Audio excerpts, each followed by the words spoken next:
ফুটবলকে ঘিরে মানুষের উচ্ছ্বাস উদ্দীপনা রূপ নিয়েছে সংঘর্ষে ও তিক্ততায়। কক্সবাজারের বীরশ্রেষ্ঠ মোহাম্মদ রুহুল আমিন স্টেডিয়ামে অনুষ্ঠিত হওয়ার কথা ছিল টেকনাফ ও রামু উপজেলা একাদশের মধ্যে ডিসি গোল্ড কাপ ফুটবলের ফাইনাল ম্যাচ। শুক্রবার বিকালে নির্ধারিত সময়ের আগেই দর্শকদের ভাঙচুর ও বিশৃঙ্খলার ঘটনায় খেলা হয়েছে পণ্ড। অতিরিক্ত দর্শক সমাগমে ফুটবল বাদে যেন হয়েছে বাকি সবকিছুই।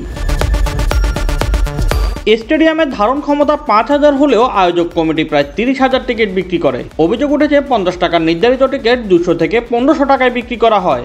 অতিরিক্ত দর্শক গ্যালারিতে বসতে না পেরে গেট ভেঙে মাঠে ঢুকে পড়ে। দুপুর 2:30টার দিকে পুরো মাঠ দর্শকে পরিপূর্ণ হয়ে গেলে খেলা শুরু করা আর সম্ভব হয়নি।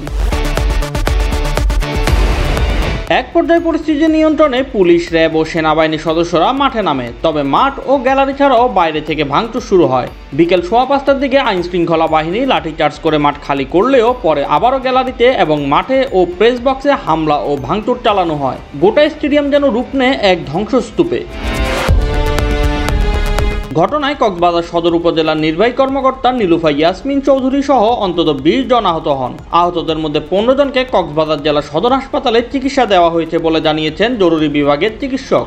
ফুটবলের আনন্দ নিতে এসে ফিরতে হয়েছে বিভীষিকা সঙ্গী করে। জেলা প্রশাসন জানিয়েছে পরিস্থিতি বিশ্লেষণ করে পরবর্তী করণীয় নির্ধারণ করা হবে। ডিসি গোল্ড কাপের এই ফাইনাল ম্যাচ আপাতত স্থগিত করা হয়েছে। দর্শকদের ফুটবলের প্রতি এই আগ্রহ ইতিবাচক হলেও সুন্দরভাবে খেলা উপযোগী পরিবেশ তৈরি করতে তাদের দেখাতে হবে আরও দায়িত্বশীল আচরণ। তবে ফুটবলের দর্শকদের এই ভালোবাসা প্রশ্ন তুলে বাংলাদেশ ফুটবল ফেডারেশনের দিকে। কেন বছরের পর বছর খালি থেকে যায় দেশের ঘরোয়া ফুটবলের gallery? Shoaib Shams, BD sports time.